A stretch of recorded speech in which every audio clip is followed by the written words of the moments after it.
Bergantung jenis kereta juga. Kadang-kadang ada satu fan ataupun jenis dua fan lah. Kebanyakan kereta model sekarang ni pakai satu fan. Bila pakai satu fan ni, hati-hati lah. Hati-hati satu fan.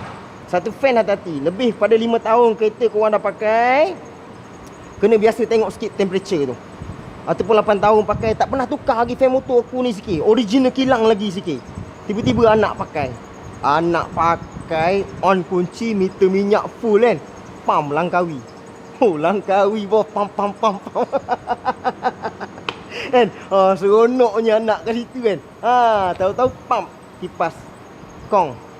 Fan motor sampai masuk kong. Dia tak bagi tahu bila-bila dia nak rosak Fuel pump kong. Sadai minyak tak sampai, enjin tak hidup. Kipas tak jalan, temperature automatik akan naik. Tak tengok temperature, overheat. Terangkat heat. Minyak campur balik. Minyak boleh bercampur dengan air. Air akan jadi menggelegak. Secara tak langsung dia akan tendang ke spare tank. Bila kita